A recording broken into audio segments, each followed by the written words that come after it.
Right, guys, welcome back. This is Above Average FPL. My name's Adam, and as always, joined by Baker. Welcome back, mate. Welcome back to the real world. I think over the last like 5 or 6 days. Yeah, I haven't missed a pod, but we just haven't done a pod. Yeah, you've been cowering away, trying to feel better. Yeah, been flued out. Well, I mean, I don't even know what I've had, to be honest. Last week I had a cold, and then felt like I was getting better, and then on the weekend, just it's the weird. I've got the weirdest bug, like headaches, dizziness, heart rate flying up, feel absolutely rubbish, can't do anything. Um, yeah, But can you're on. sleep all like during the day, but can't sleep at night. I suppose you say there's some advantages to that. You got to watch a bit of the old golf league, the TGL. I know you messed me up overnight. So there's got if you can't sleep again, there's golf on at 2 in the morning. Yeah, And I woke up for the third night running about 3 a.m. Was like, oh, went turn TV on, watch them start. Thanks very much. yeah, perfect. Thank you. Uh, But yeah, so I mean, obviously, you say we haven't really spoken about the games at yeah, all since the weekend. I kind of just wanted to leave a you lot's to, happened. yeah. We've had two Carabao Spurs semi-finals. have actually won a fucking game. We got two teams change manager. Yeah, We got a transfer window open. yeah. There's lots. There's There's a lots lot. going on. There's lots going on. There's a lot. How was your game week? Can you remember? Uh, Pretty meh. You know, Yeah, it was okay, but it was, uh, I as a season decided to take a couple of risks, and the risks are bringing in Foden and Diaz, and I've talked about it a lot. They are really risky players, and when you bring in players that are risky in their minutes, you need them to perform. And what you also need is the safe guys not to perform, because it's the safe when the safe guys perform, you go, oh, I've been a bit silly here. And you look at, like, if you think about the sort of safer midfield spots, Bruno, Gordon, Eze, yeah, those Bumo, those are the four yeah, really that if I was looking at the four safety midfield picks, that's what you want. Just good picks in general. They're the ones you're trying to take on. They all return this weekend. yeah. That's And then they really trigger you. Like immediately you're like, have I made a mistake here? You know, people that did Bumo to Sar, I mean, fuck. yeah, yeah. It's. I mean, then that's it. I spoke to you last week, right? And I was like, well, should I just go Boomo and just get the minutes and then just swan off into the distance? I think your camera's out of focus a little bit on you. It's focusing on Ange behind us, which is nice, but Nice. which is good. But yeah, no. Obviously, I just said like, should I just go Boomo? And you were like, mate, you just told me to fucking sell him. Yeah. Like, yeah, I know, but I'm just doing all sorts of silly things at the moment. I don't know what to. I don't know what to do. So maybe I just go Boomo, and then I went and got Iwobi. Like, what the hell is that? Like, Yeah, the last we talked about it, I thought you were getting I thought Boomer or Gordon. I just assumed you were getting I Boomer was or never getting Gordon. Gordon. Even with But, all the Tottenham chat, I was never getting Gordon. But ah, yeah, I thought it was going to be one of those two, and then I was like, "Who'd you get? Oh, Obi. Oh, Iwobi. Oh, right, cool. Yeah, and then Boomer, obviously Boomer had the fixture, but it was also like the Liverpool and City game straight after. I was like, mm, like next week I'm looking to sell Wissa. Why would I want to get a Brentford player in now? I mean that might change now as well with with Pedro being injured at the moment. Like yeah, he's injured yeah, for yeah. the week, and that can change things. As you said, like managers have changed. Like we don't know how Potter's going to line up with West Ham now. Don't. Be interesting to see. I don't know. What have I done to my camera? I have no Because idea, mate. it's folk. Am I dead? No, no, no, mate. You're very much here. Am I still? I'm You're starting still to here. get a sixth sense where I've been ill all week, You're and my still. camera is pretending that I don't exist because it's like so focused on my back wall. It's literally so. Go on. Turn the shutter and then open the shutter up again. No, I don't know. I it think it loves still likes the back wall. it loves your back wall. Is that because it's normally darker in your room? I wonder if it's because I wonder if it's got turned off the green arrows No. in my background. I don't know. It's getting worse. Is it because what you're going to end up doing is you're going to end up making everybody else ill because it's going to give everybody a headache. Oh, perfect. That sounds like a delight. It's so Doesn't blurry. It's so weird. It's so weird. What have I done to myself? Great content, this. Beautiful. Well, it's Absolutely absolutely great fine, mate. content. It's absolutely fine. Well, Genuinely while, because I'm while we're dead. doing that, let's get your. Oh, that was going to sound terrible. Let's get your big head off the screen, and we'll move to a smaller head, I Yes. guess, because that might work a little bit better, a little bit less focused. Andy Mac says you look like Crichton, mate. Crichton Crichton. is Crichton Red Red Dwarf. Dwarf. Yeah, yeah, yeah. That's perhaps that's the reason why he was a robot. So he wasn't real either. So perhaps that's the inanimate object of it that says that it's like, what's going on with me? Yeah. Right. Let's go through it. So points wise, I had 57 points. Red arrow. Beautiful. I'm so bored of these red arrows, man. How much pain was that Forest game? I mean, I had wood, and it still was painful. Yeah, it was brutal. How big was the red arrow for the Forest game? For me, I think it was about 100k, like at my level. It wasn't Horrendous too that bad for you. I was. think it was about 7 or 8k, wasn't it? But about 3 or 4k. It was But not then, very much, but to me, I think probably what you didn't notice, and what I probably wouldn't notice as well, is that we actually got a little bump with Palmer on the Monday as well, because Palmer went back up to 3 bonus. So there was a Okay. small offset there as well. Tiny though, Yeah, like yeah, yeah, 5%. tiny.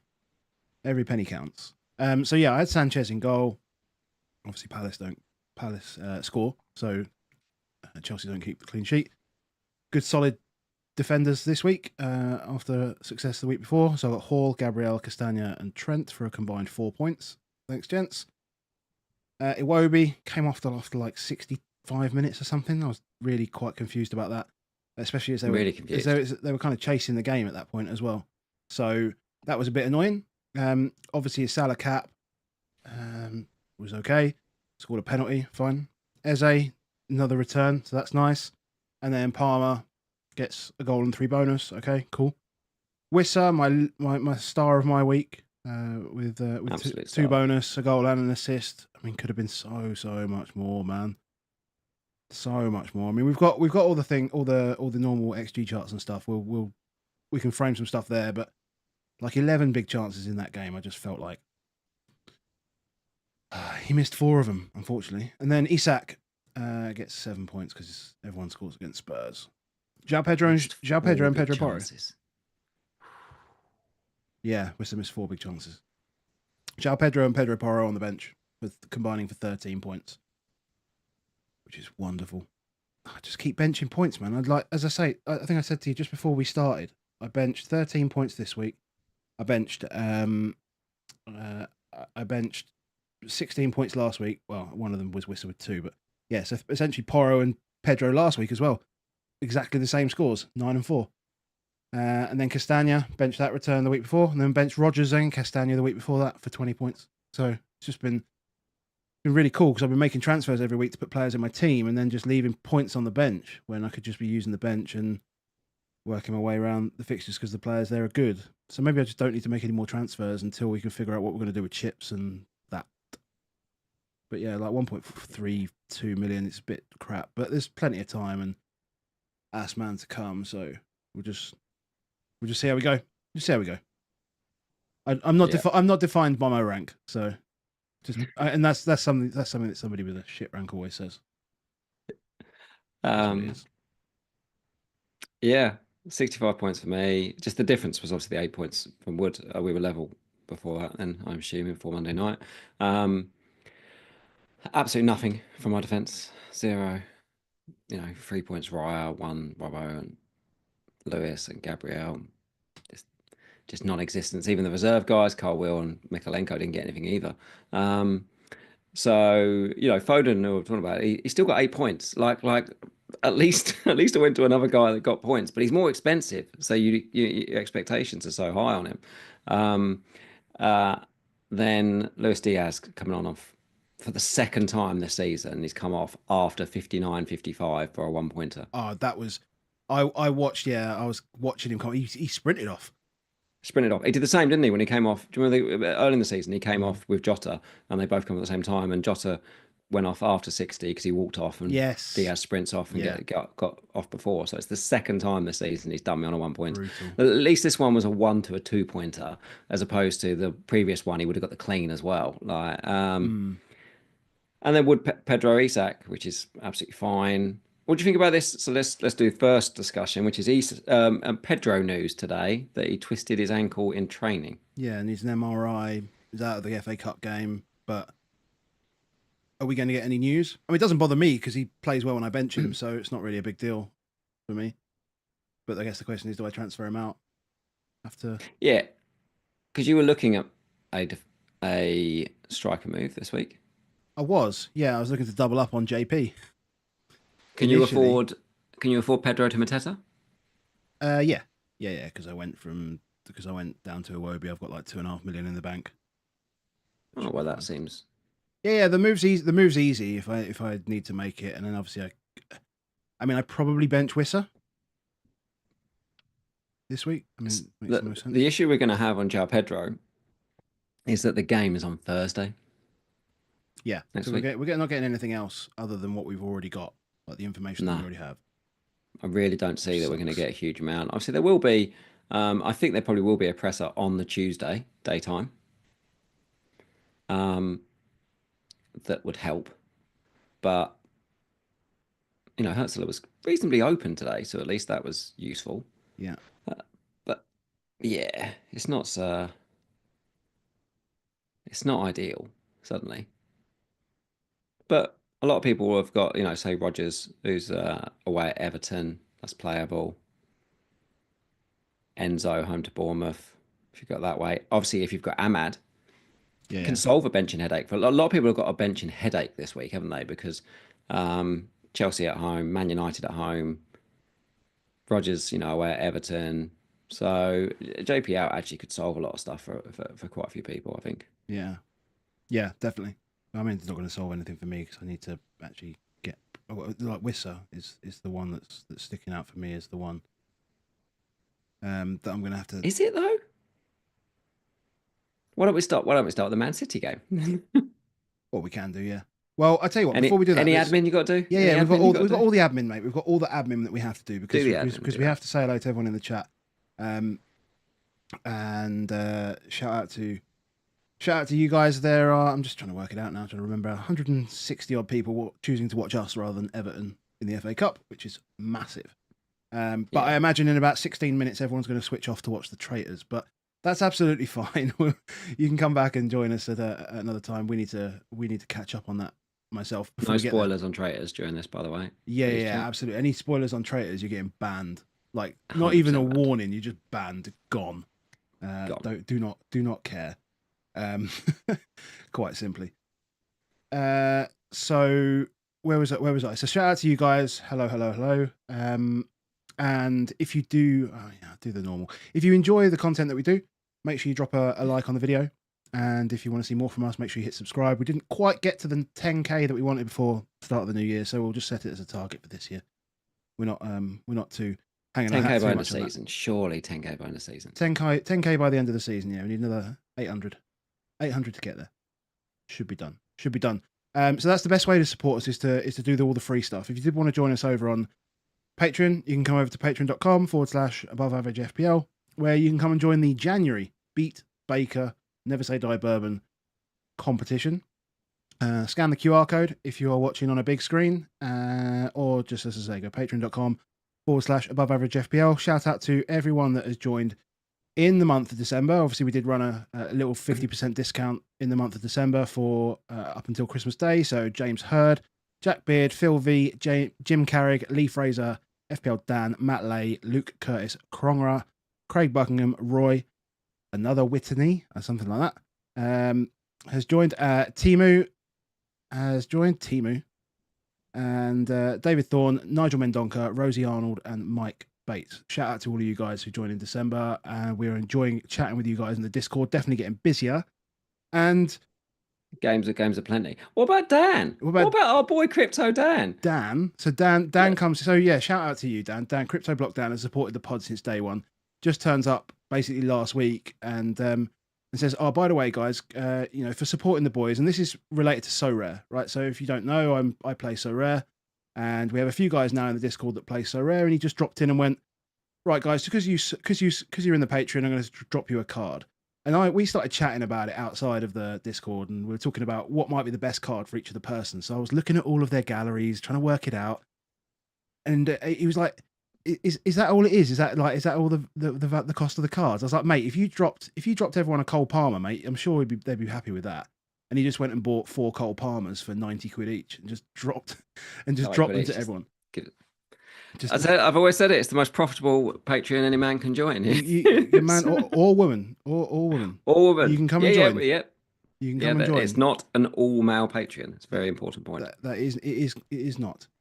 So yeah, come and join us if you want to. If not, just hit the like button and subscribe. That's the free stuff, and we really appreciate that. Drop a comment in the video. Chat with us on X, on Blue Sky, etc., and yeah, we can do that. League updates. So the public league is now shut. Boom. Code changed. Closed. League. Everything. All this sort of stuff. So Steve Bunn is top of that with 1,454 points. Alex Herculen. There's probably a better way to say that. Second, 1,452 points. Nick Onions, third, 1,431. Ryder Busquenes, 1,429. And Sam Hancock, fifth, 1,418. Those watching on YouTube, you can see the rest of the top 10. And over in our Patreon Discord League, Yogesh still leading the way, but only by a point now because Nigel Mendonca has joined, 1,393 points. So Nigel's dropped in. Yogesh on 1,394. Craig Buckingham, another new member. See, all these guys came in for the whiskey. Yeah, 1,379 points. An OG, Richard Meller, 1,376. And Joachim Olsen, 1,363. Shout out to all of you guys. And again, for the rest of the top 10, they're there on the screen. And the Patreon League is not closed. We keep that. The Patreon League's not closed. No, that's open. You can win whiskey. We have Manager of the Month chips. Last man standing. FPL Blackjack. We got sleeper drafts that are still going on. We've got So Rare and comps within So Rare that's just started. I've just started doing a new comp for that, where I'll give away some cards to those guys. Yeah, we just keep it busy, keep it fun, and keep it, loss making for us. That's how it works. We don't want it to be a real business, so we have to keep giving away stuff. That's exactly how it works. You wanted to start with City. Yeah. And like the sheer volume of chances that West Ham managed to put up it's not dominant from Man City, this, is it? No, absolutely not. I mean, I think, by far, I think West Ham had sort of the majority of the, I won't say the ball. They obviously had the lion's share of the chances, smaller chances.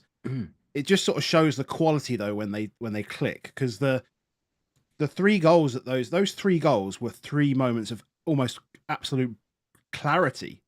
Like the header from Haaland, he couldn't have had more space at the back post. The finish for his second one was class, and then Foden was just like on his own because it's just such a good. Well, it was a mistake, wasn't it? It was a mistake from Kufal, maybe.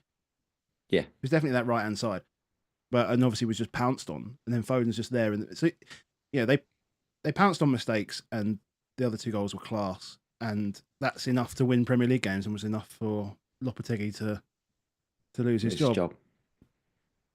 So, but yeah, I look at this and I think to myself, if I own Wissa, if I own Bumo, well, why would you not want to play him? Like I've got Rico Lewis, and even if we get a leak Rico Lewis is playing, I don't want to play him against Brentford. Yeah, no, that's fair. But then if you look at the game, I mean, the game they played last week, Brentford against Arsenal, they just went into hiding and just didn't create anything. I know Arsenal are a different beast defensively to City, but they didn't create any big chances in that game at all. And I wonder whether they just get them. I don't know. But Arsenal's everything about holding shape, keeping, big boys, and you can't ever get them on the transition because they never transition out of it themselves. That's the problem of Arsenal, is they never actually commit to the transition. So therefore, they commit to it with single numbers. Whereas Man City are committing everyone to it, and then suddenly there's loads in behind still. The midfield runners is still just a big issue that you can get to them. I think the really good part, I mean, obviously, Are we going to? So the FPL app still calls him Savio, but everyone else now calls him Semenyo. Yeah. Cool. I What, mean, what are we Savinho. going with? I'll go Savinho. Savinho. Yeah. Yeah. So well, it appears it's his name. That's by all accounts that seems to be what it is. But we've still got the FPL app with Savio. Savinho. I mean, they found the right stuff, haven't they? They've said, "Oh, do you know what? We'll play a left on the left and a right on the right." Who's it good for when you stop playing inverted wingers? Yeah, it's good It's for good for the centre forward. centre forward because you're swinging crosses in that are away Yeah, from the keeper. you're doing effectively potentially less shots from those people, but more creative work for them. So you have wingers on the right sides, and you have Kevin De Bruyne back in the team. You're going to get chances. You're going to get chances for Haaland. So it's really good for Haaland. This weekend or next midweek, as it were, sorry, where it's a bit up in the air. I would say captaincy. Is there enough now that you go? Do you know what? I should go Haaland again for those that have got him. I mean, Haaland I at don't know. Brentford feels better than it certainly feels better to me than Salah at I Forest. don't know. I think there's opportunity. I think to have some fun elsewhere. I mean, I think I'm good for Would punts. would you captain Haaland over Isak home to Wolves? No, No, no, I wouldn't. no, I wouldn't. No, I If we're wouldn't. going to pick up a striker, And I it's think going to be I Isak. think actually, I mean, potentially Isak's maybe a better captain than Salah this week. He might Hmm. be. I don't know. It's a weird one. I mean, we can talk about. But I think Um, Isak could be the most capped player. I well, think he'll be. I think he'll be. I you think mean in he'll be terms the of like in terms of like engaged? engaged Yeah, managers. What you see when you're looking at the scrolls for it. So those ones are interesting. I think other than that, from this, I look at it and, as I said, I've got Foden. I might jump off him. It's going to be very difficult because so they're the first game on the Tuesday, so we should get a leak on City. I reckon we'll probably get a leak on Liverpool too, because Liverpool play at 8. It's only half hour later. yeah. So I think there's a good chance we get leaks on Liverpool and City. I've got to sit on my hands because I could end up with no Diaz and no Foden played in any game. Oscar Bob apparently is back in training this Yeah, I week. saw that. That's a lot earlier than I They've thought it was going to be. they're linked to Mamouche, Yes. who he's good. Like he's fun. We blew that. We had a good chance with him in the summer, then didn't get him. And Kusanov, which would be a bit more of the midfield. But again, these are quite attacking players. Marmoush thing when you think about it is they didn't replace Alvarez really. Everyone thought Oscar Bob might come in and do something with it, but they didn't really replace Alvarez. So it is incredible the more you think about it, the amount of minutes that Haaland's played this season. He's just playing 90 minutes every single game. Hmm. But then we say it's incredible, but at the same time, like he never touches the ball. He still has to move up and down, up and down. He doesn't have to. He has to move up and down more than they used to because they're not always in they're not always in the Yeah, opposition's third. well, that's true. But then he's not doing any kind of real defensive work at all. Not really. No. I have seen him drop in a few times to try and come and collect the ball a Yeah. lot more this season, whereas he has like in previous seasons he's been basically pinned to the defender's shoulder. Yeah. It's just really impressive. Like it should be commended how well we sort of stuck through this period. Um, from West Ham, you can't go near it. Wait and see. Yeah, with Potter, who knows what happens? Wait What and do they see. I mean, the do? fixtures aren't great anyway. So I mean, you've got like a 5-6 week kind of audition. I talk about West Ham like they're just constantly auditioning to go But to you my love the team. audition for I West love it. Ham. We love West Ham audition. It's like a political way of saying I don't want them, but maybe But if they change, I will. exactly. Well, that's And then I it. can push it off again. That's it. That's it. But I mean, genuinely though, their fixtures from sort of 25. If you want to bench, in the Arsenal fixture in 26, so they have 25. Brentford at home, then Arsenal away, then Leicester at home, Newcastle at home, Everton away, which will be a game that will take place.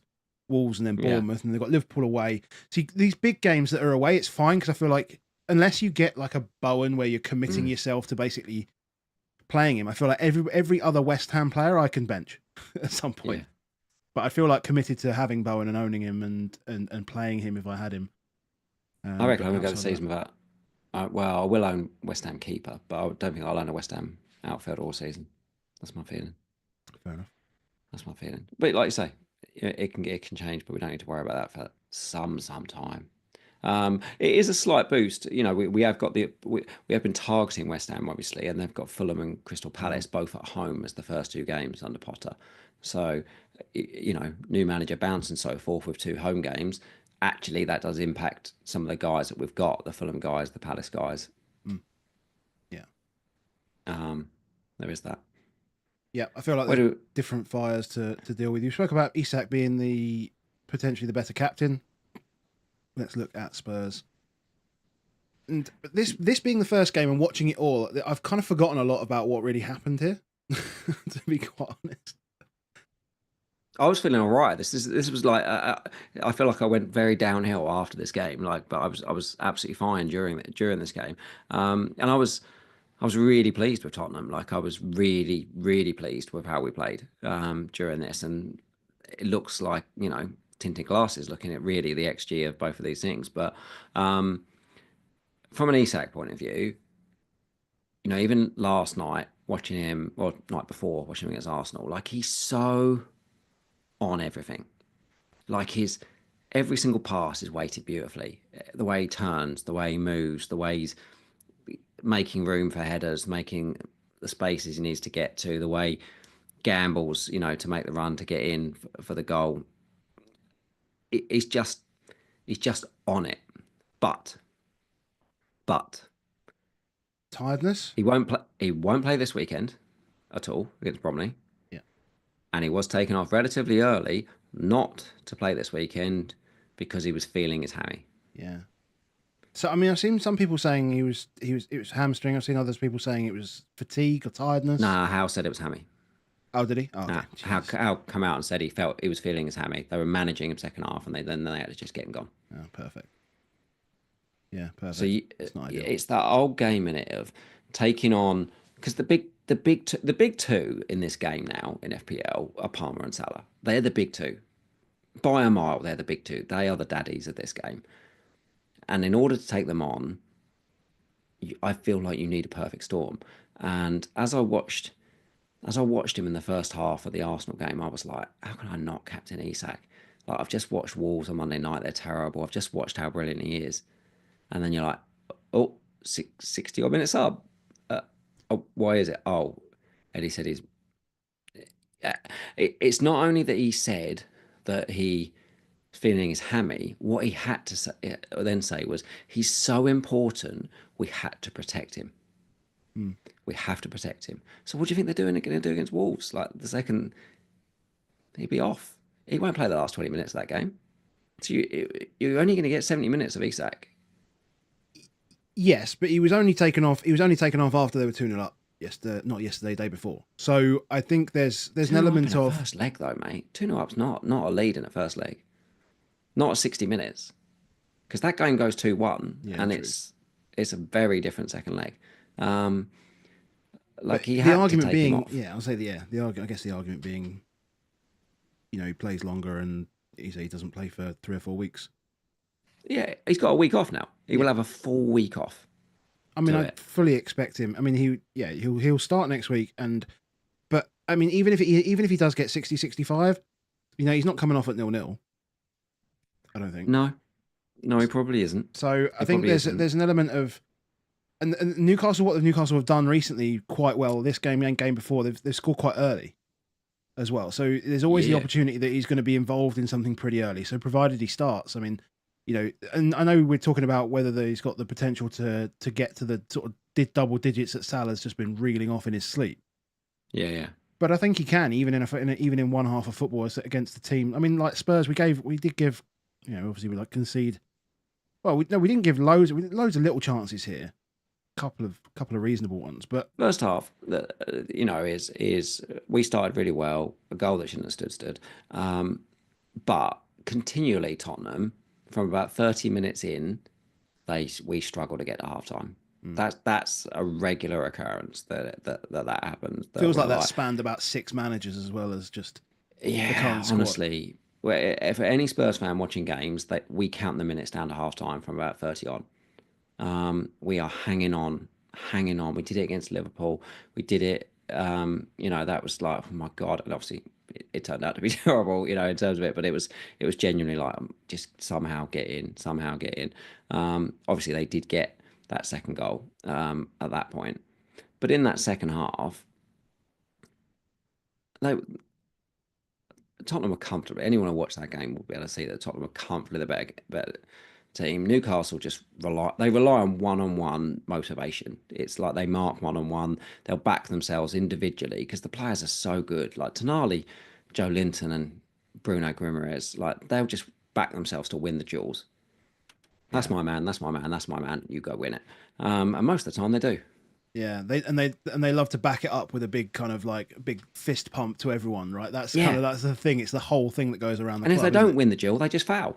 Yeah, They all just kick the crap out of people. And it's like Newcastle were in such a good space. Um, Gordon was really high on that left side. Um, do you regret not going Gordon?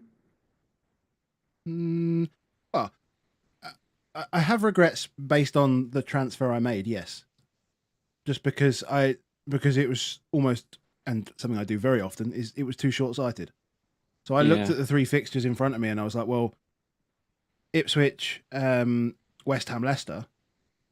Obviously, like if you look at that as a 3 weeks, there wasn't a club that had a better 3 week stint, and I took a punt on Iwobi over a Wilson, over mm. a Smith Rowe, but I backed the team.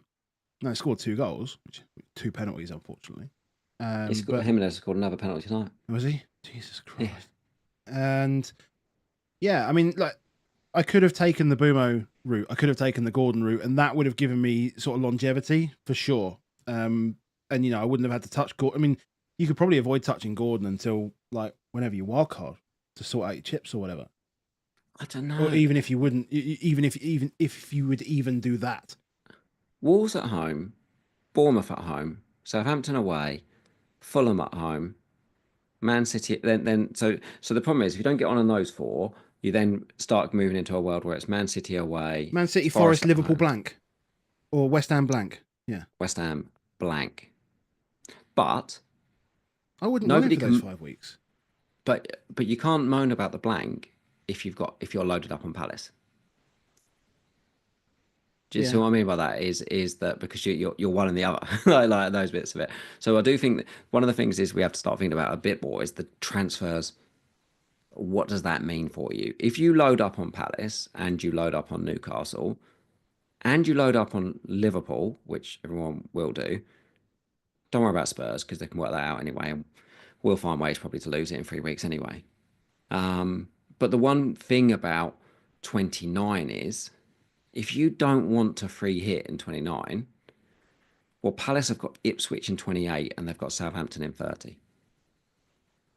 Yeah, Newcastle have got West Ham away in 28 and then they've got Brentford at home I mean, Brentford at home for like someone like Newcastle is like yeah, it's a gold. dream fixture.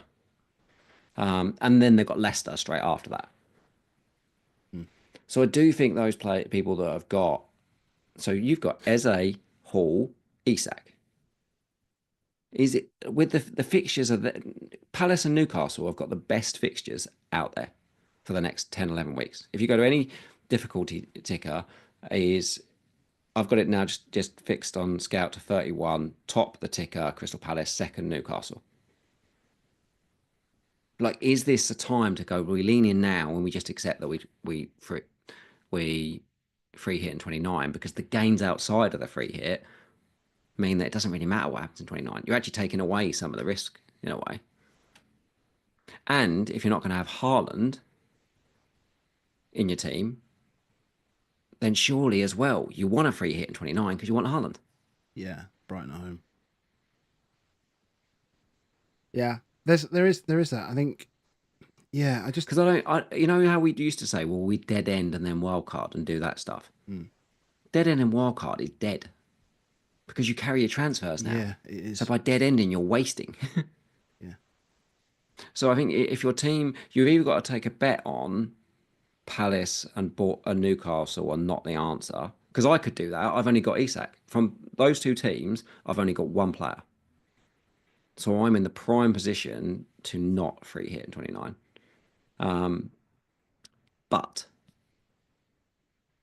I could give up 50, 60 points to the crowd by not going on these next 6, 7, 8 weeks. I remember this conversation happened maybe last year. Was it last year or year before around Liverpool and game week 24 when there was, some people were getting on to triple Liverpool so that they can get through like 24 and 26, and it turned out that those that didn't actually just go all in on Liverpool Yeah, yeah, fared so did better. much better because I did and you didn't, and that's just the way that those chips, those cards Yeah, yeah. were dealt in the end. But yeah, it's going to be one of those again. Is that one side of that coin is going to be severely punishing, and one side Mm. is going to be quite rewarding. Oh yeah, this is the thing for the next. There's so much now which is monumental to how the season plays out Mm. because of fixture swings, because of chips, and now I mean, Assman you to can go say Assman. You alongside can it. throw Assman on Glasnow when he's got. Well, I mean, they're good fixtures, so the teams aren't really that.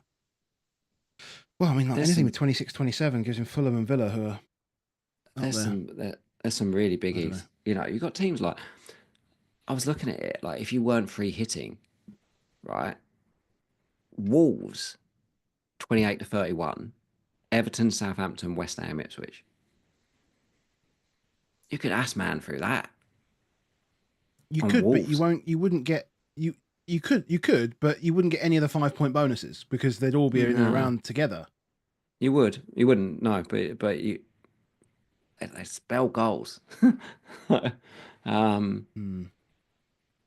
there is some fun to be had with that one. There's going to be a lot of people that do very well on it with various different things. Surely you got to pick a team Um, that's playing Forest in that Assman chip. I mean, I'm not no disrespect to Forest, but I just feel like you've got to pick a Forest. well, yeah, a good Forest away, basically. Yeah, a Forest at home with Forest being away. Yeah, yeah. So if you've got Forest at home, Is there a spell? you're looking for Is Spurs there a already. spell for Forest where they go? Should we do Forest Wolves? Oh yeah, let's go there. Um, Because this sounds like we're insulting in Forest here by saying that we think they're in a false position. well, their keeper is overperforming his XG on target prevented. I mean, Um, and Wolves had loads of chances. Wild without Cunha as well. Strand Larson, Strand Larson should have had it. Yeah, he should have done. Um, but they do all know what they're doing, don't they? That's all. Whenever I watch them, all I just keep thinking with Forest is they all know what they're doing. Every single player in every single position knows exactly what they're doing. Alanga, Gibbs White, Cho, Wood, Dominguez. You know, these guys, like, they all know exactly what they're doing. The full backs and defend, they're all so committed to block. They're so good on blocking crosses. It- yeah, they just, they're in a really good space. Do you think it's how? I mean, we assume that they're going to regress to the mean. Is probably the nicest way of putting it. How far do you think they will, or or do you think they might not? I don't, Like I don't, how I don't far see can they drop? them. I think they need injuries to drop off. Yeah, I I know think what you I mean. genuinely think it has to be injuries because Because because they're running an organized 11 with a week's rest, yeah. organized 11 weeks rest, organized 11 weeks rest. Like they can just rinse and repeat that. So they've got no money. PSR, they're literally it's one in, one out. They're Yeah, stuffed, right? And all the players they'd want to get rid of are all players that they've because think about Steve Cooper and all the guys who were buying all the players. All these guys have got transfer value. There's not actually any like homegrown. We're going to make a load of money out of these guys. They've bought them all, Yeah. so they are really struggling to raise funds. Yeah. I mean, the Therefore, only one it's they a, might get away with is bidding off Ryan Yates, right? Isn't he like captain? yeah, they're not going to bring Right Yates out. It's literally like the only So one that's not they got any haven't got a value. lot of they haven't got a lot that they can work with. I think I saw they were sort of linked with Ben Godfrey, but I don't know, Ipswich was a link with him, and I don't really know that they need him as such. But that if they had suddenly a bunch of injuries, then it's like I'm not sure what they could do to replace all those guys. But they're just they're just in a really good spot. Um, Woods are fascinating, really, when you look at it, because you've got this team full of really quick players like Gibbs White and Alanga and Hudson Odoi. And when you watch him and Wood is the only guy you own, you see all these fast breaks they do, and you're like, where is he? Where is he? Like, he's like 40 yards behind the play. Like, you're like, slow it down on the wing, slow it down. Here he comes. This little tanker comes running into the wing. But he actually set up quite a few of those breaks as well. Like, he actually drops in, does some good work. He's passing well. It's all round game, mate. It's what you've said. He's like it was literally Kane light. It was, in how he was playing. His all round game was there, and then the second he does get a chance, he is in that box all the time. There was a load of set plays which none of it, got to him, but on another day they can. He's just such a solid pick, Chris Wood. It's 2 years now of exceptionally good conversion. Like Yeah. he's like in terms of forwards, like it's only They're weird Bumo. finishes as well, aren't they? Like the finish was like a weird, like it's behind me, but I'll just Mm. clip it in. You almost when it went in, it was so nonchalant almost that I was like, is it an own goal? Like what is that happened there? Like how has that happened? It's just, but he just behind me doesn't matter. I convert. I mean, if you compare like his conversion rate is ridiculous. It's like 33%. Anybody else, like Bumo's up there with him at 37%, but everybody who has had more shots on target than him, Mm. the closest to him is Salah with 25%. Like 25% of his shot. I mean, obviously Salah scores more goals, and his XG per shot is like 0.2 as well. Just he averages big chances. Yeah, yeah. Your volume's very little, but it's enough, and when it happens, But it's like there you it's a are. shot on target a game. It's a shot on target a game, And he's got a 1 in 3 chance of converting it. and he's got a 1 in 3 chance of converting it. Yeah, basically. Which for 6.5 million, Yeah, maybe yeah. 6.6, 6.7 now. It's a dream.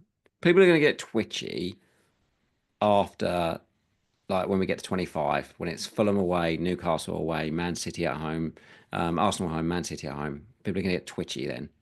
And if you haven't got him, he'll be a guaranteed free hit person. Again, 29, free hit, Ipswich away. Matt Sells, yeah, Milenkovic, probably, and Wood. Thanks very much. Get him in your team. There's lots of good fun in 29. Actually, There's actually loads like of really good fun. Wolves have got Southampton. Like you could do triple Everton defense against West Ham. Like that could work. Sounds stupid, but it could work. There's lots of fun. West Ham and United are playing Leicester. And you probably avoid Chelsea Arsenal. Yeah, yeah. Absolutely. Chelsea, Arsenal, Villa, Liverpool. Just avoid it. Yeah. If it's a Tottenham Newcastle final, you could just avoid Liverpool Villa because Liverpool's at Villa, and you could avoid Chelsea Arsenal and just go and have a lot of fun. And then the non-free hit to beat you because they've all got all those other guys. Yeah. Yeah. Yeah, I like it. What was I going to say? Arsenal Brighton. Yeah, we can touch on Arsenal Brighton. Because if you've got Raya, I think you need to have a lot of surplus transfers to just make the move right now to somebody else. Because I still look at it and go, well, Matt Sales hasn't got the best fixtures. It's not it, and then you look at it. So you want the Newcastle. Realistically, you want the Newcastle or Palace guys, but the Newcastle and Palace keepers are not the best free assets on the team. Yeah, Like Hall, Gordon, Isak is comfortably the best free assets on Newcastle. yeah, Not even close. And then Munoz, you've got Munoz, Eze, Sarr, and Mateta. But all four of them you'd have before you'd have Hendo. So I don't think you can go to those ones. And therefore, I'm like, I'm not so sure. But if I had Timber, for example, if I had Timber and Gabriel, mate, I'd be looking at Timber to Hall or Timber to Munoz. Nailed on. Nailed on right now. Um, Gab? Twitchy on Gab at all? no, no, I'm not actually. I think it's just a lock. I think it's just a lock. I think especially if you don't own Trent, I think you're just not even considering moving him on. Yeah. And not that I mean, and I've only had Trent for a couple of weeks. He's done fine for me for like the last 3 weeks, apart from the 0 pointer. But did you notice? I mean, we'll talk about Liverpool, but did you notice he almost just looked like he twitched off? Who, Trent? Yeah, completely. Like I almost be looking at it like. Well, we need to talk a lot about Trent.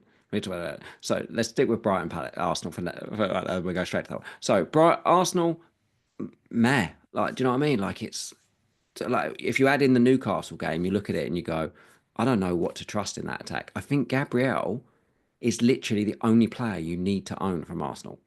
Yeah. If you're a wild card in now, Gabriel would be the only one I'd look at. Yeah, I think that's probably changed for me over the last couple of weeks. I probably agree with that now. I think 2 weeks ago I would have just sat with double defense and just been happy with it. I don't think you need an attacker because it is coming from all angles at the moment. It's very difficult when Saka was so talismanic that you can get Odegaard for the pens. Fine, they haven't had a pen for about 5 weeks now, 6 weeks or whatever. But outside of that, he does absolutely nothing. And then you could have Martinelli potentially, but you could have Havertz or Jesus. Nwaneri's obviously picking up here. Trossard always likes to Nwaneri has now got injured. He's out for a few weeks. I mean, it's just a lottery. It's just a lottery with them. That's the problem. Yeah. So, I don't think they think they can win the league. I don't get that feeling. Is that just like a switch off in the league and then focus on the? Well, I say just don't get focus on the cup. 2-0 down in the first leg. Yeah. Well, I don't know. Maybe it's just all eyes on Champions League. It just feels a bit not great. I don't think Odegaard's dragging them to where they need to be. Well, hopefully that carries on for the next like 7 or 8 days. Yeah, well, nothing like a North London derby to reignite their spirits back up. Yeah. But wait and see what happens with that one. But yeah, we'll give them a good chance of getting them. Yeah, I mean Tottenham, Villa, Wolves next 3. And then Man City at home. Leicester, West Ham. It's okay. Gab's a keep, but I don't think I'd want double defence.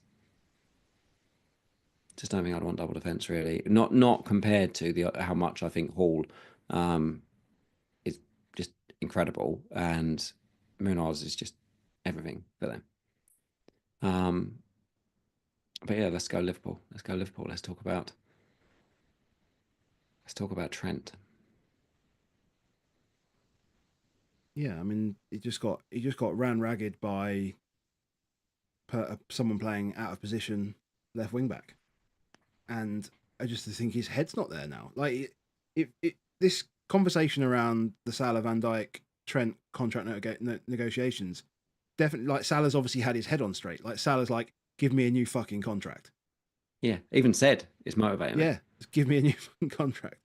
I don't know where Van Dijk stands, but he the way he speaks in the media and stuff like that, the way he's played he's played fine. He doesn't know any other way, Van Dijk. No, and he just gets on with his job. He just leads. That's what he does. It was very clear on his opinion about Bergvall last night. It's fine, whatever. But like Trent, did you notice that Slot didn't really dig him out either? I felt like he was going to dig him out more than he did. Yeah, I thought he would because he's pretty clean with. I think the thing with Trent still, what I've noticed when Bradley came on, and I noticed it again last night with Bradley, is they're so different in profile of player. Like Bradley's Bradley's a maniac at times. Like he is so far forward, he just clears off and says, but he's like Robbo a couple of seasons ago, where you were like, I can't control him. He just suddenly is that playing left foot? Oh, he's just gone off and doing those things. He's a marauder of a fullback, and Trent is not that guy.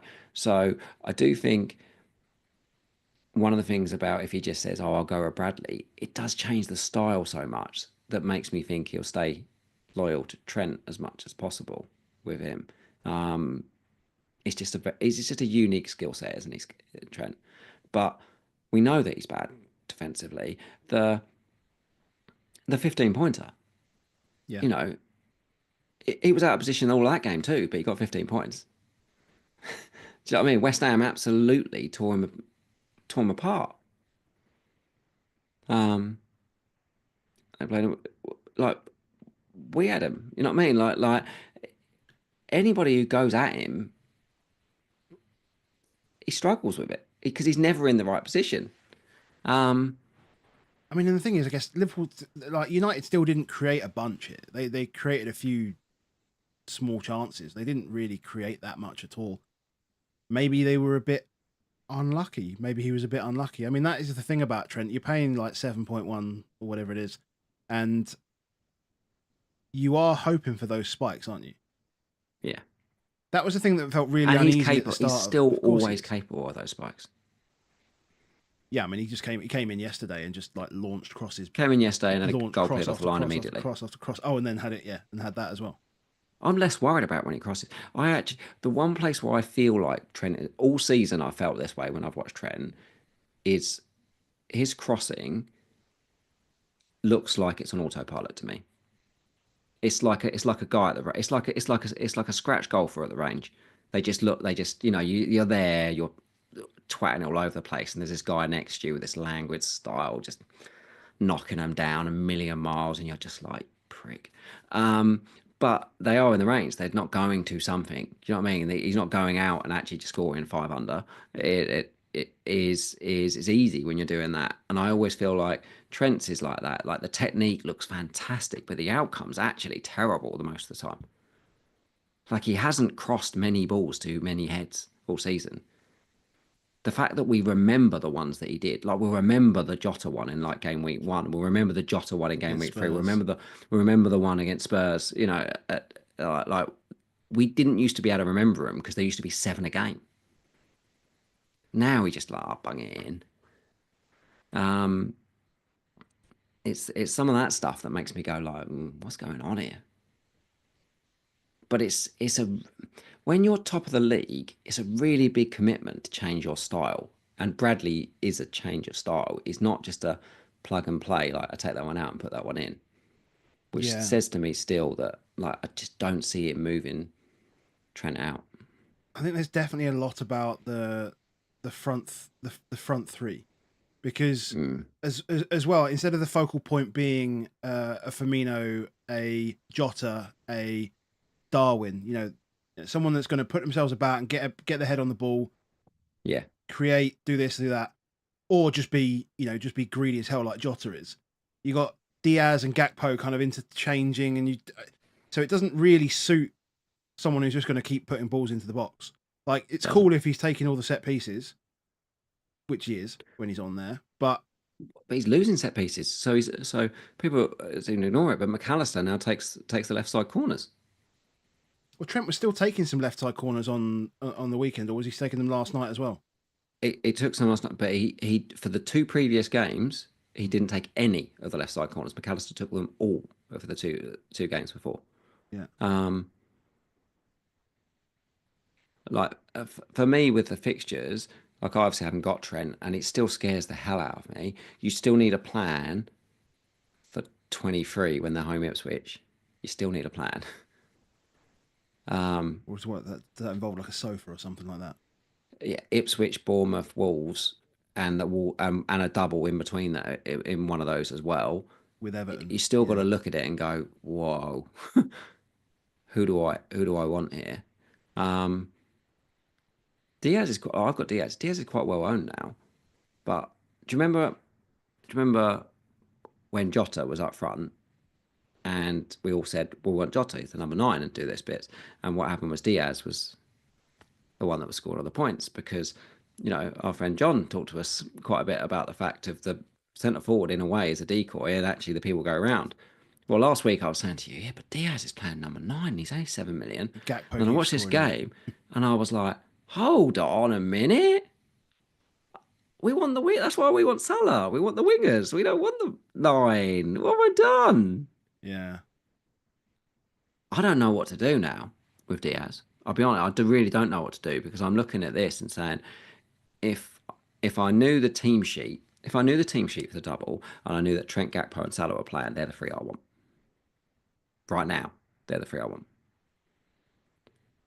And so I'm like, do I jump off Diaz now to someone a bit more reliable, like a Gordon, like a Bruno, Eze,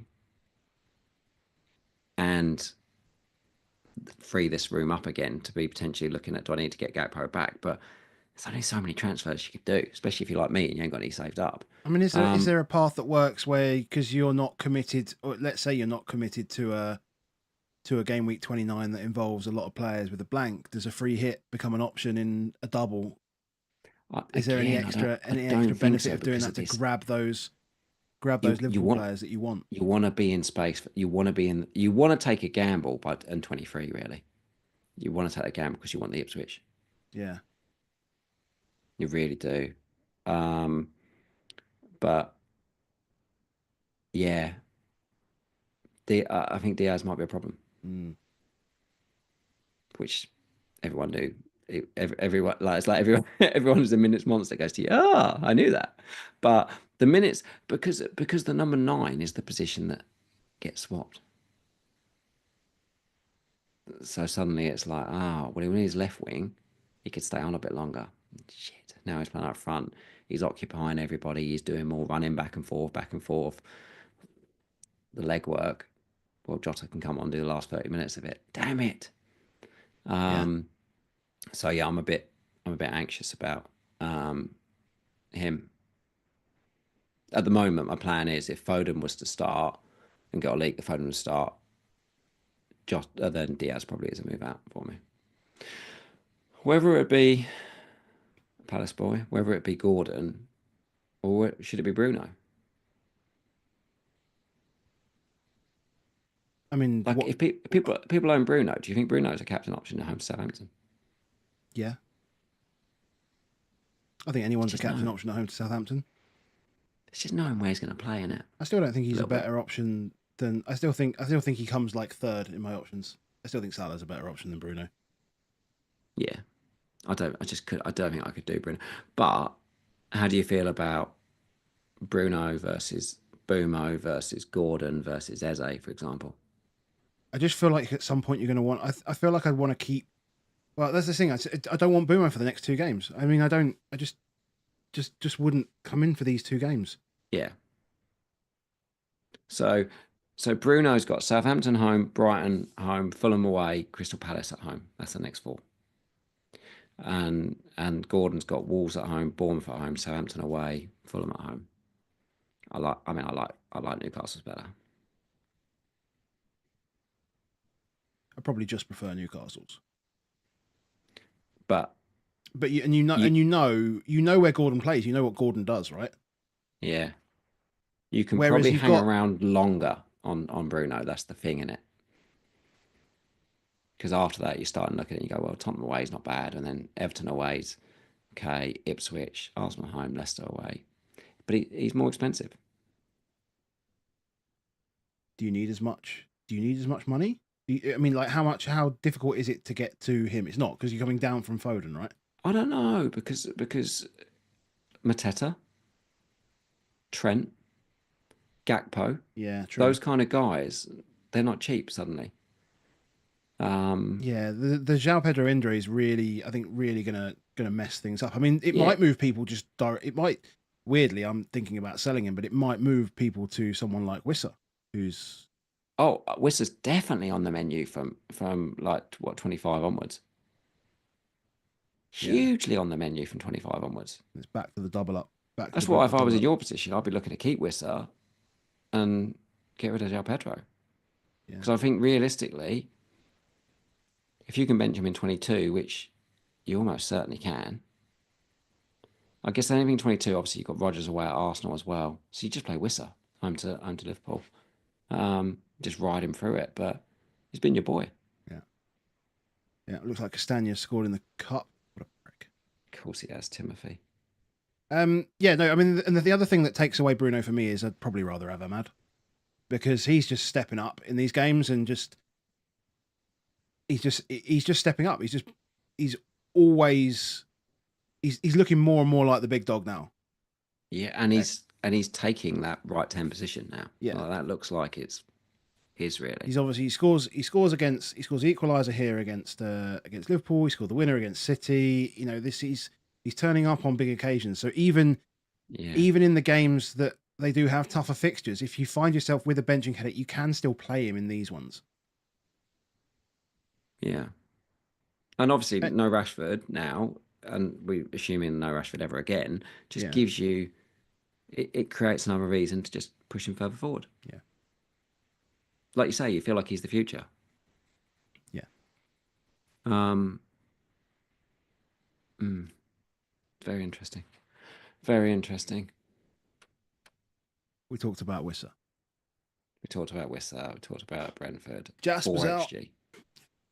4.3 XG, 11 big chances. This was just an absolute mauling from minute one. Just an absolute mauling from minute one. Yeah. When you think about it, like most people would say it and say, God, it was only 1-0 after 60 odd minutes. How did we end up 5? Yeah, 1.5 XG. Well, there was basically 2 XG by the hour. It was on the cards. It was coming. It was coming. It was coming. The penalty helps, but it was coming. You know, some may say they're unfortunate to. I mean, but all of these are big chances. Every single one of these are big chances. Brentford just farmed them. All the other big chances they had in the game fell to Wissa. Yeah. 20 points, man. Should have had 20 points. Yeah, I mean, 30 points between the two of them.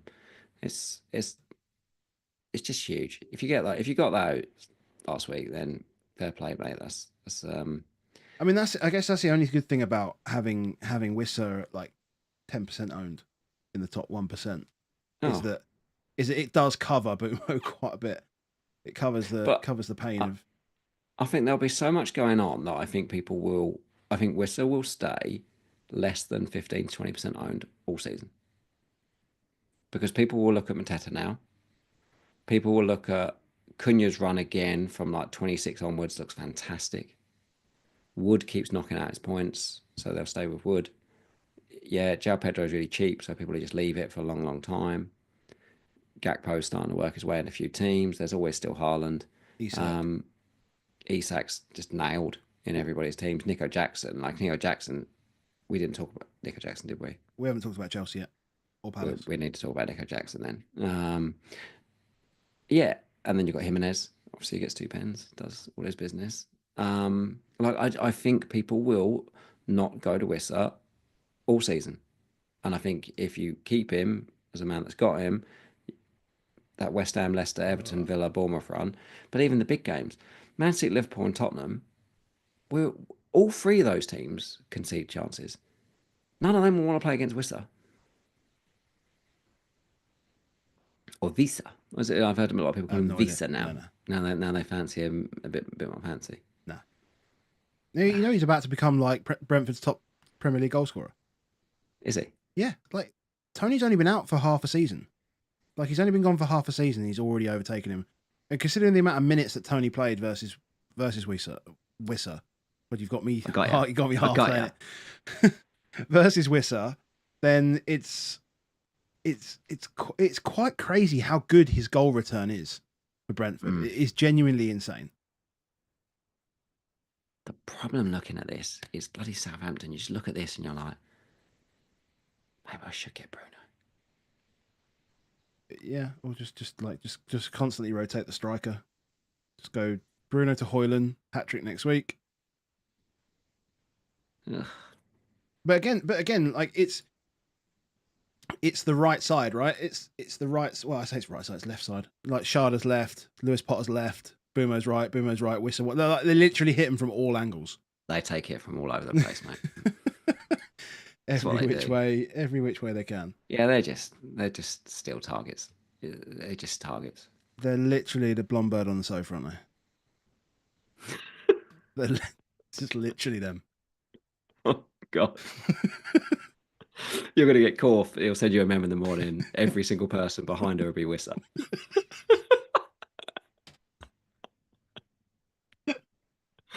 Just nailed on. Oh my God. What have I done? What have you done? Oh, man, I can't even speak. Should we go to Chelsea? Yeah, why not? Oh my God, literally tears. Oh man. Oh. Someone will clip that. Right. I just can't. Done. I'm absolutely gone, man. I'm absolutely gone. Christ. Yeah, so I'm avoiding the chat. I need to just pop the chat away so that I can't see people just laughing. I'll just continue. The thing though with Palmer is that he doesn't even, his stats are not even that good. Like, do you know what I mean? He doesn't get that many shots, doesn't really have that many chances. Doesn't need to. But he just walks away with 10 points against anyone he wants. Just steps up and just takes all the points home. I don't even know what changed in the bonus actually over. I mean, it's so annoying that you can't track these kind of things, but like when you make 5 key passes in a game, you're going to be top of the bonus most of the time, especially with no cleans. So no cleans means defenders are out. Yep. I mean, he's done really, really well because Mateta obviously scores, and normally that's enough. Yeah, I mean, when was it you captained? Was it week before last? Oh yeah, the week that he got no points. But even then, he didn't get no points, did he? Or did he get no? No, points? He got no points. But didn't he at one point? Wasn't he in the bonus and then didn't actually get bonus or something? Yeah, like I think he was in two bonus or something like that. But he was on 2 bonus. So I managed to break Palmer right, like last week, and then I managed to break Salah because let's be real, 7 points for Salah against Man United is broken. It's a break. Yeah, I mean, he's whacked 20 points like for the last 4 years, so I managed to break them both. But it isn't terrible. This isn't terrible for Palace, even defensively. I think this is okay. I mean, Chelsea have been really, really strong attacking wise this season. The way, and especially in the last like 5 or 6 games, Sancho has been unbelievably good.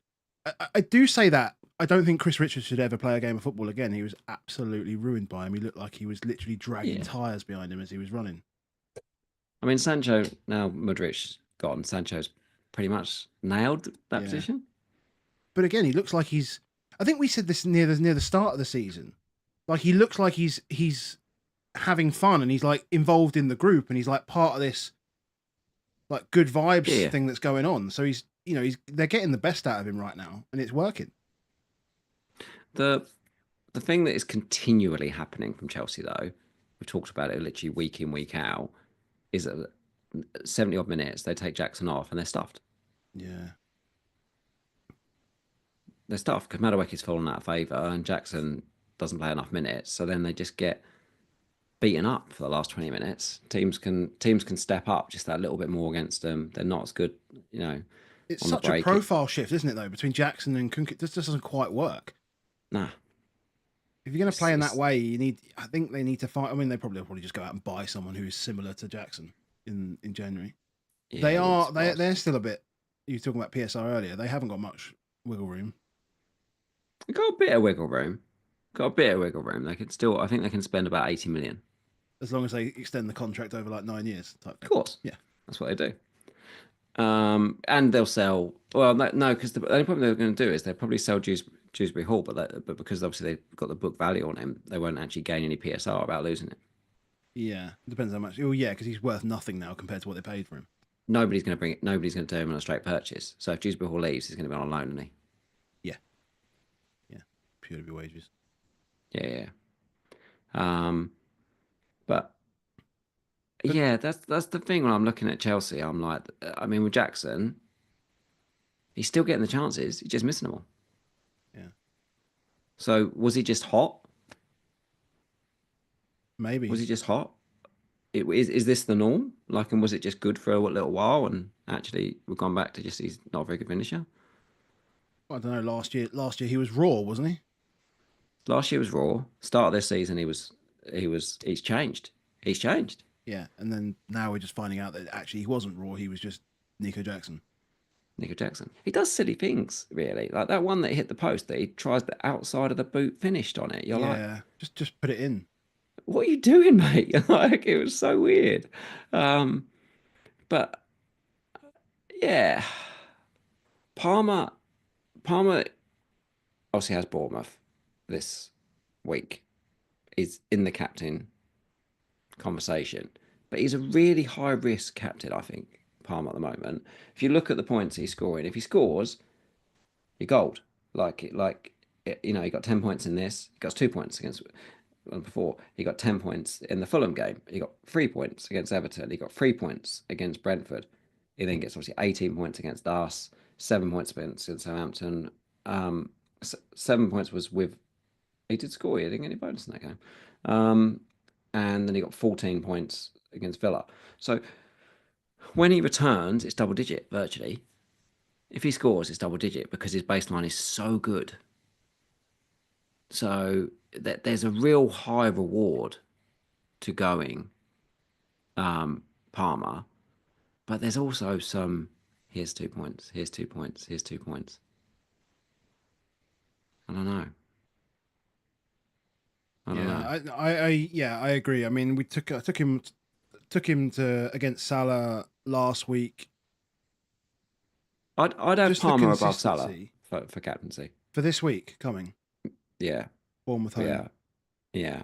I think it's between Palmer and Isak. So then you've Pulled got out Palmer Palmer. over. You'll have Palmer over Salah for the next 2 weeks then, because I'd have him for next week against home to Wolves Yeah, I mean that is versus an away to interesting one. Brentford. Big swings, I think, next 2 weeks. Could be. But as I say, there's opportunities Um, elsewhere as well. There's fun picks. I mean, Isak's obviously in there, and Haaland will come back in for the Ipswich game as an option for those. I mean, the people that own him still will just cap him. They'll just straight up cap him. again, though, Ipswich away, is it really better than Wolves at home? I'm not sure it is. Ipswich are low key stinking games out. Mm. Like the Fulham game. Take away the pens. Yeah, it's Take away the one 3 pens out of this game. It's 1.5. absolutely atrocious. Yeah, it's like 1.3 xG between the two. Terrible. The whole game's just a bit crap. Yeah. Did you enjoy Harry Wilson, by the way? Yeah. I can't tell you how much I enjoyed Harry Wilson. I would have liked some action taken against it, I think he should have been booked. or I would have liked it. So for those that don't know or didn't see, go and watch Harry Wilson as when the penalty happens, because obviously you've got the incident in the first half where he claims the red card. What's your view on that? Well, I've got two problems with this. One is when I watched that, I thought to myself, I don't think that is a red card. But then I thought about the Liverpool one. Robbo, Yeah, and I watched that again, and then I thought to myself, well, I thought at the time that was a red card, but now I've looked at it, I actually think both of them aren't red cards. yeah. That's why So I was fuming. I'm going to concede defeat to both of them. Yeah. Is that I think I was probably wrong on it. The more I looked at it, because I was like, it's so that one certainly even more so. I thought so. It was like, how on earth would you know whether he was going to get a shot or not? Because he's taken the touch. His touch in those situations are terrible. He's like, I am taking the challenge to try and get someone sent off. He's not even thinking about. Yeah, he is. That's what I'm saying. He's not thinking about where the ball's going to because he's too busy trying to get the man sent off. Because the ball might as well go to the corner flag, like for what he's doing. Stupid. But so I think yellow card. Because that happens, he's obviously pissed. Yeah. And then the penalty happens, which isn't awarded, and Harry Wilson just runs up to the ref, points him clean in the face, and says, as clear as any man can say, "You're shit." Yeah. And then, I mean, I'd love it if they released the audio of this one, bad boy. I'd love it. I'd love it if they released the audio of this one because the ref then has to go to the monitor, see that he's being shit, and then comes back and says, "Yeah, I was shit. That's a penalty." But I'd he should, love to know if but there he was a should further also still conversation. book Wilson. Like I Yeah, still think he should book Wilson in that but scenario. he's too sheepish by then. He But knows you he's done can't, himself. like the problem is that that video is everywhere. I mean, we've talked about not us personally, but as like a football community, we talked about role models and all this sort of stuff. If kids are just Wilson's watching got away with Harry it. Wilson just shouting your shit at a ref, what's going to happen on a Sunday I literally afternoon couldn't or a Sunday believe morning? how obvious it It was. was He just so pointed. clear. Your shit. That's just going to happen all over the weekend. That's going to happen over every Sunday league kids game. Now, I mean, it happens anyway. I'm not going to say that that's the reason it happens, but I wouldn't it's have just had an issue. validating it.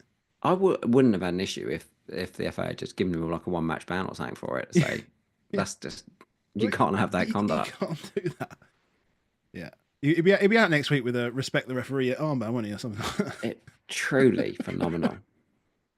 But yeah, I mean, all three decisions are fine. How Yeah, could I mean? I still really, I still really enjoy watching Liam Delap play. yeah, He's of course just a you do. bully, and the way he took his penalty, like you know, you know how I say a penalty is good if it goes in. Yeah, That was a fucking good penalty. That was yeah, yeah, yeah. like as they go as well. Like normally, I'd say a good penalty is one that goes in, but no, that was a like I don't think the keeper. If he'd have literally pointed to the area where that ball was going in, I still don't think he would have dived there fast enough. Yeah. Absolute mental. Really, Liam really good. Delap, 36-38, Brentford, Leicester, West Ham. Do you think he just goes back to City at some point, Delap, though? Because they're talking about it. I know they're talking about Have Mamouche, but like, they got a buyback? yeah, they've got buyback on him. Like, would you not just have him like understudy Haaland? What? Just That go and seems buy him. insane. Yeah, just go and buy him back, understudy Haaland, and then you've got like an identical profile of player, like just that's just there, just to come and save him some minutes, save his legs. You just Yeah. Well, he'll go back in seems summer. obvious. Delap is a thoroughbred. Yeah, that's exactly how to describe him. So Matt Bugsby, just yeah, he's exactly like that. If Pedro's out and people haven't got money, do you just go gym? I mean, he doesn't do Like, we've loads. been against it regularly, but He still doesn't do loads here though, because he gets pens. gets pens. He's still a focal point for the attack. I can see it. If you've got like set plans for lots of other stuff, and suddenly you don't want to spend more money on a striker, I mean, sideways Pedro to Jim just feels easy. assuming his started tonight. Yeah, it did. Assuming But it. obviously Jim came on and scored a pen. Of course he did. Of course he did. Coming Yeah, on, I think if you and therefore obviously they played already tonight, so they've got a rest before the next game. yeah, I think if you haven't got the money, you just switch. You just switch to Jim. yeah, that's fair. If that Yeah, I was an think. I issue. mean, we were concerned about minutes. I don't think it's a minutes issue now. I think well, definitely not a starting issue. Sam's just said in the chat that Muniz came off at halftime injured. Oh well, there you go then. I mean, it's not recorded as like sofa score injury substitution, Yeah, but if it's an injury, then yeah, I mean that's real easy. real easy. Um, We got anything else to look West at? Ham, Leicester. I mean, we haven't looked at like every week we don't look at Everton. We never ever look at Everton. Well, But they don't count anymore. Bournemouth's interesting though because Bournemouth obviously Evan Nilsson injured and then Unal's came in Done his and he's ACL. done his Day ACL. later. He's gone. So it's basically like who do they like? They don't really have a striker now. Whether it's just Semenyo, whether Kluivert goes up there. I mean, I reckon Semenyo probably goes up top. Like he he's just still gets, in like, this game. He's Tavernier still and just giddy. Kluivert either side. Kluivert on pens. Let me check. Do you reckon he's had the most shots in the in the game this What season? to the shots in a game? Shots in the game all season. Who do you think's had the most shots? I reckon it's probably Semenyo still. Well, Wissa had like 9 shots at the weekend. Haaland has 81 shots for the Oh, season. sorry, you talk, shots for the season. Sorry, yeah, Semenyo has 78 second. on target. No, no, no. He doesn't hit the target. No, that's no business. Absolutely not. 55 in the box though. Big, big numbers. Yeah, yeah. Um, Like literally, Semenyo's had 23 on target yeah, yeah. versus He doesn't hit the Haaland's target. 44. But it's just the obvious, man. You just stick Semenyo up top. Yeah, I suppose that is seems to seem obvious. I think that's what they have to do. So, But but the fixtures are really crap for the next four, so you'd wait. yeah, yeah. And Everton, who knows? I guess who knows? It's still just an avoid for now. Yeah, don't get anywhere near Don't it. go anywhere near 'em. Cool. And that'll put. I think a lot of people maybe would have considering Pickford with a double. Um, just don't know what you say. I mean, David Moyes comes in. It's going to be pragmatic for pragmatic. Seems such a weird one, doesn't it? Pragmatic guy for Is pragmatic Dyche guy. gone? Yeah, gone. He's gone. Yeah, utter woke nonsense. Gone. Wow. And Moyes is. We had the inside on that, so we can tell you that, can't you? Is that when we played with Kirbishley, played golf with Oh Kirbishley, yeah. he basically said that Moyes has just got his place nearby, just waiting for the job. Yeah. And obviously Dyche was in the last year of his contract, so he knew it was just a matter of time. It was always happening. Always up. But yeah, Bournemouth, I don't know what you can take from it now in terms of what do they do with players out. Dango are playing a load. Might even just stick Dango up stop, mightn't they? And just let him run riot. I mean, again, he was busy. He was busy in this game as well. Oh yeah, he's an output only player. Yeah.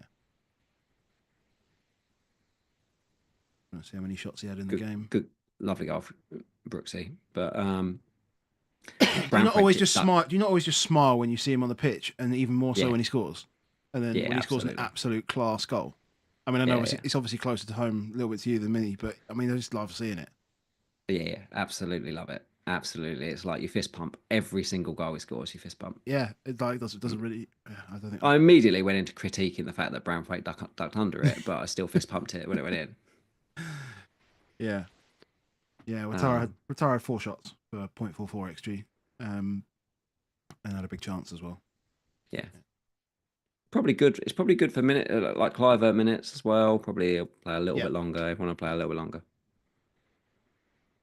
but again, they're still like we've still got a few weeks to look at these. They are on audition terms at the moment. That's where they are.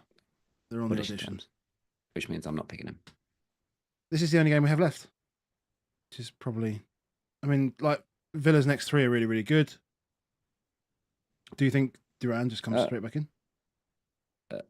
Those next two are not too good. They're Oh, away at sorry, Everton, away at Arsenal. Sorry, I had my my FPL team just marked at 23 for some reason. I was just looking At at the next 23, three. they're good though, aren't they? 23, At yeah, but 23. again, it's like it's that's it though. Like it's not like they're good from they're not like they're good from 23. They're good for 3 games from 23, and then it's like Yeah. Chelsea and then Chelsea at home, then it's Palace away, Brentford away, Liverpool at home, Brighton away, Forest at home, so away. Like the easier games are away. If you've got Watkins, you sell him now. I think. I would sell him. I think with the risk of Duran coming back, these next two are not so good. I would sell him. Definitely. Whether I would sell him, because the obvious 2 players that people are going to spend the money to are either going to be Mateta or Wood. That's it, really. I think if you've got Watkins, I think you can take because everyone's got Isak, so that doesn't count, does it? Yeah, no, exactly. But is there enough that you could? I mean, like City's run isn't that good to try and find money elsewhere to get up to Haaland. Because Haaland's like only like 14.7 now or something like that. I think he's a bit cheaper. How do you get there still? It is tough. I mean, I wondered whether we'd get more opportunity with Saka out. Yeah. How that would play out. And there are so many. If you consider that you could quite happily roll out Jim, Wood, João Pedro as a 3. Well, you would. Isak's ruined you it. need Haaland. No, hold on. I'm just. Yeah. Yeah, you can have 2 of those 3. Because we all need Isak. Can't go without Isak. So it becomes even harder to roll it out. Like late riser's still rolling it, where he's got Haaland and he's got Isak and he's got Salah and he's got Palmer. It's No Trent. it's hard. He's got no Trent. Yeah. It's hard work. He's got Diblin and Ahmad, so in his midfield. So and he's got João Pedro obviously. Um, so it's always tight in the balance. So like for example, if João Pedro's out, he'll probably have to go Jimenez. Yeah. It probably hasn't got a choice in the matter because it's like, well, I can't really go up anymore on any of this stuff. So you've got to be able to be that sort of almost strong will to know that if I'm going to put myself in that position, understand that I've got a real narrow avenues, but what you're going to have is the balls to cap Haaland. So he had the balls to cap Haaland last weekend and it worked.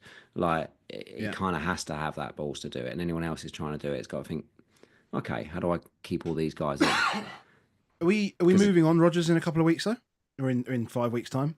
Because if you've got him for the next 2, and then 3 good games, and then see you later. Yeah, and then you ask yourself the question: if you only want to hold him for those 3-week runs, if you've got no other issues, do you just do Isak to Sarr? Sorry, do what? Do you just sorry, Rodgers? Do you just do sorry, not Isak? Yeah. Do you just do Rodgers to Sarr, or Rodgers to Ahmad? Or Rodgers to Ahmad, yeah. Well, yeah, probably Rodgers to Sarr. I mean, you can go Rodgers to, if you haven't got Gordon, Rodgers to Gordon. There's Rodgers to Bumo, a path that you can get to. But people need money for that. You know what I'm saying? It's working on a basis that people haven't got multiple transfers or haven't got money. Then is there a sideways move? Because the natural sideways move for Rodgers are Sarr, which is a little bit more, or Ahmad, which is a little bit less. Yeah. Yeah. Don't there's no one hate else. either. Well, Jacob Murphy. Yeah, Jacob Murphy. Is he 5'1"? I think. So if you were going for one of the 3 of Jacob Murphy, Ahmad, or Sarr, who would be your boy? I think if you don't have a Palace midfielder, then you could probably go. I'd still probably have Jacob Murphy 3rd in both of these scenarios. Would you? But if you had Eze, I'd have Sarr at the bottom actually. I think if you've got Eze, I'd have Sarr at the bottom. So for me, I would have Ahmad first. But I think if not, I think you'd have Sarr first. Yeah. I like it. I really like the fixture this week for Ahmad as well. Yeah, it's a great entry. Mm. Southampton, Brighton, Fulham, Palace, Spurs, Everton. Seems fine. Seems really good actually. Seems really good. Over the next 6. Really good. Really good. Yeah. And that obviously all of it's dependent on, do you keep João Pedro? Because most of us have got him. Yeah, I think we're going to talk about that on Sunday. I think hopefully we'll get some more information. We'll have seen Albeit, we probably won't get any news till Tuesday if we're lucky on him. I mean, can we pod on Monday? I don't know whether we can even pod on Monday. Can we? Is that too Monday late? Monday is my birthday. So we're not podding on Monday. What were you doing this weekend? We were talking about this last week, weren't you? You're going away, aren't you? I'm supposed to be away Saturday, providing I'm all okay. I'm away Saturday, but I'm back Sunday. You're back Sunday. Yeah. We'll pod Sunday. We're still fine for Sunday night. We've done all the games, mate. That's all the games. So all right. We actually went through them all, which is pretty good actually for us. I think we've. Have you noticed this week there's some chip strategy videos that are coming out? Our friend Harry did it. I did see they'd started. Yeah. I did see they started because the funny thing is the funny thing about that, and I was going to ask JC actually whether he'd done an update to his predictions for the percentage chances for game week 29. I noticed that Krellin posted one out. Did you see Krellin's one? I saw that. Liverpool's still a 60% favourite.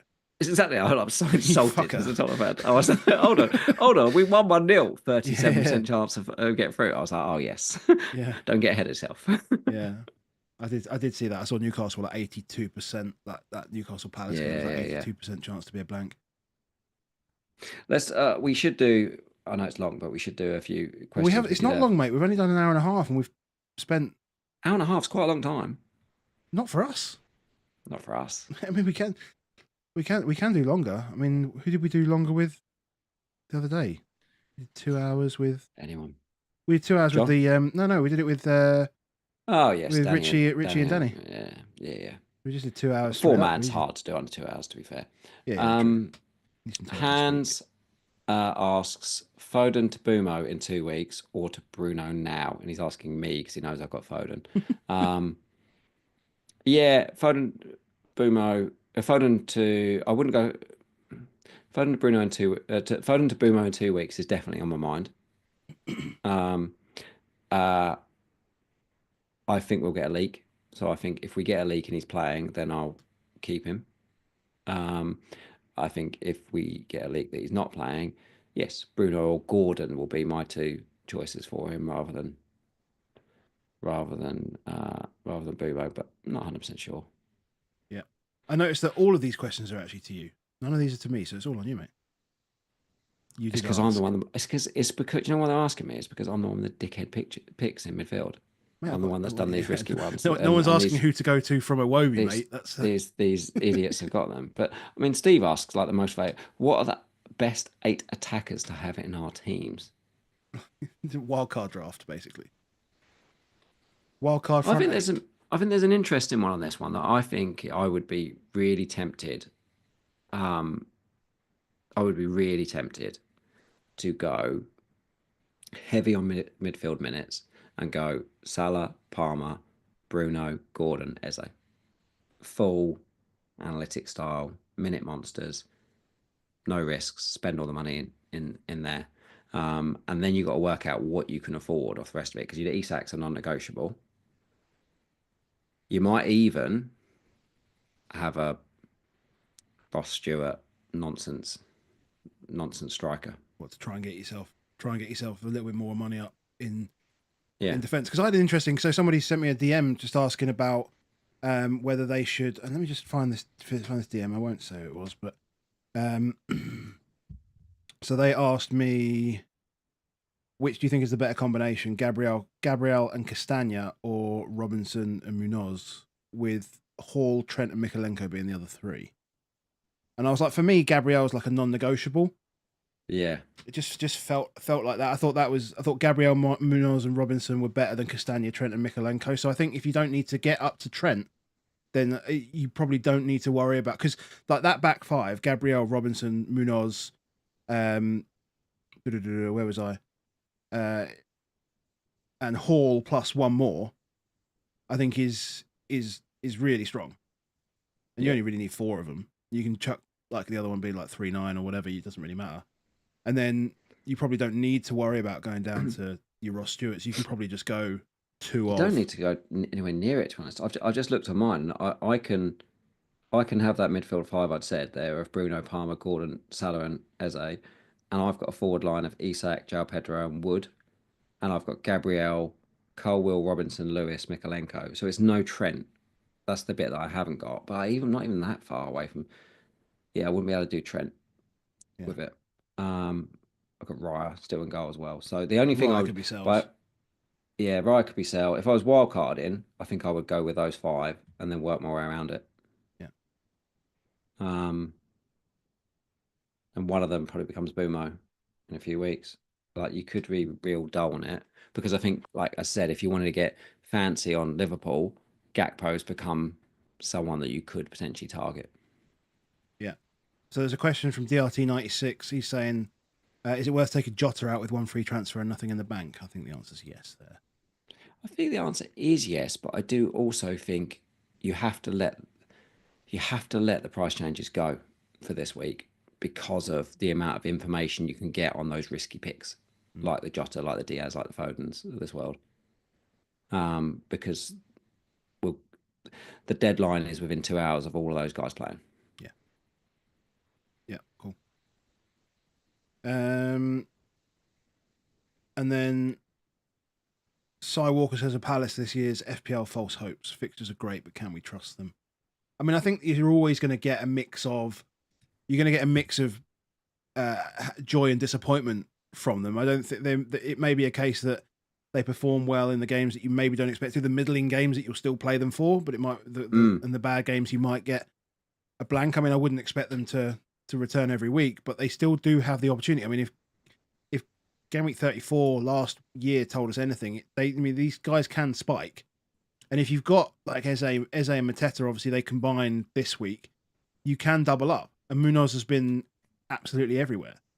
Sarr in 5 weeks, Sarr 2-3 weeks ago was literally the hottest budget midfielder in the game. So he was scoring every week. They can spike, they can do well. And you're not paying through the nose for them, really. They're all cheap. Like Mateta's a little bit more expensive, but you still need to fill those forward spots. They're all cheap. They all have good alternatives if you do want to take it on. It's definitely something I'm trying to solve in my head because I'm currently on none. You know, there's a lot of people on 2. There's some people looking at getting 3. Most people have got at least 1. So there's definitely some exposure to it from my point of view. I like Eze the most. Interestingly, Palace fans don't seem to like Eze the most right now. They still think there's issues there. But for me, I look at it and think, well, he's not really, because of the wing backs, he's not having to do much wing work. He is coming inside a lot. Like the number of times he is getting opportunities, like he could have scored before, you know, the assist that he got. And if he did score and assist, everyone's buying him this week. If they turn up, you know, I get the feeling he's in it. Obviously, Will Hughes. I don't know exactly the injury news on Will Hughes, but the more he's out, the more set pieces that Eze takes. I mean, I thought he was injured and then he played, and then now he's injured again. And then he got injured again. Yeah.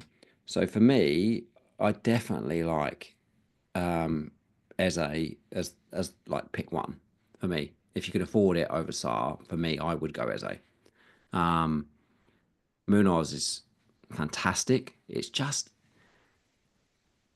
I don't know how much they are clean sheet games, and I know that he is getting XG every week, and it's great, but it's bloody hard to always just rely on attacking returns. You have to remember, like the best, Gabriel, for example, is normally the top goal scoring defender in the league, and he gets like 4 a season.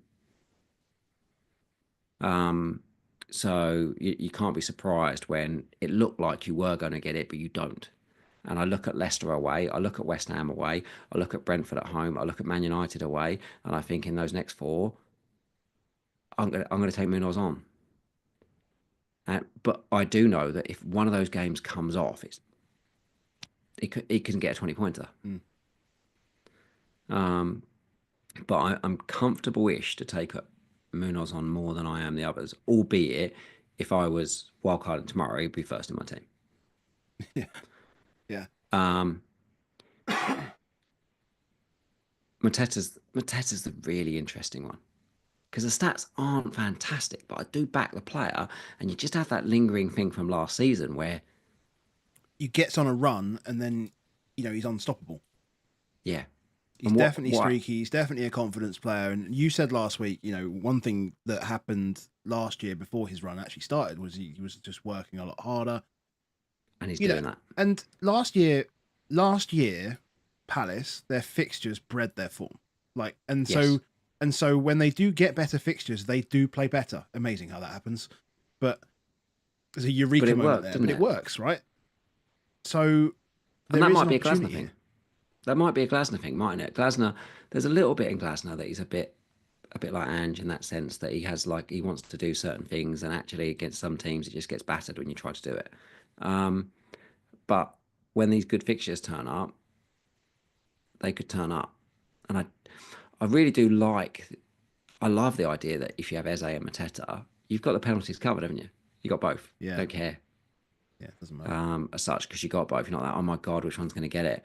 I think it was really interesting that Eze chose to pass rather than shoot.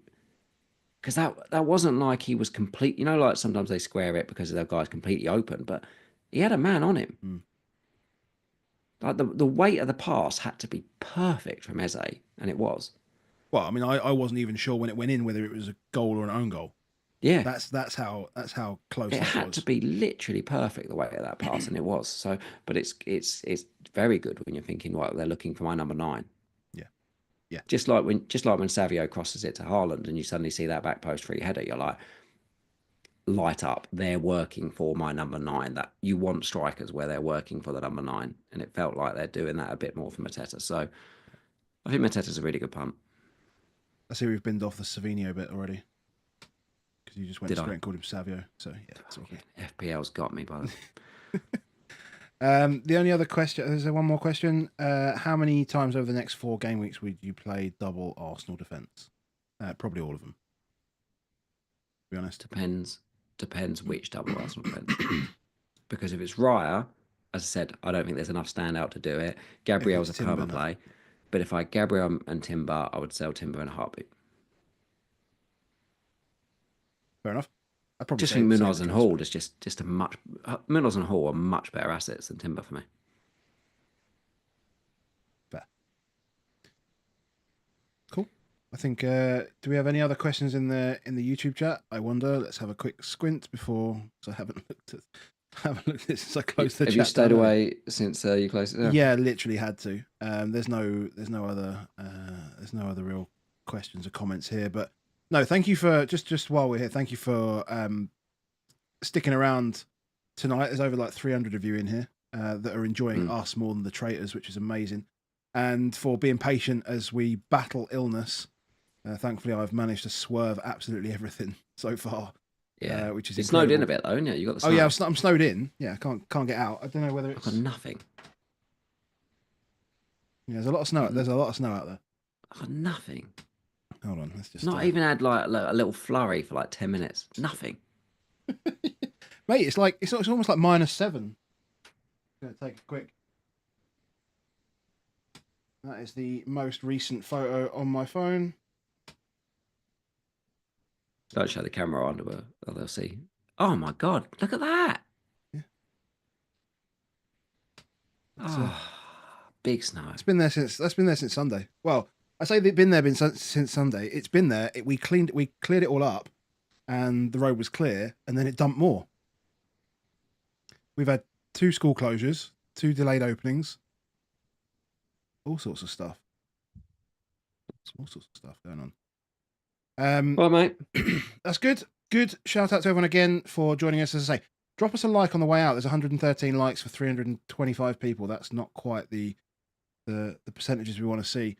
And we'll be back on Sunday at some point to review absolutely nothing and let you know what we're going to do with our game week 21 teams. Until next time, mate. I'll see you later. Cheers, mate. Cheers.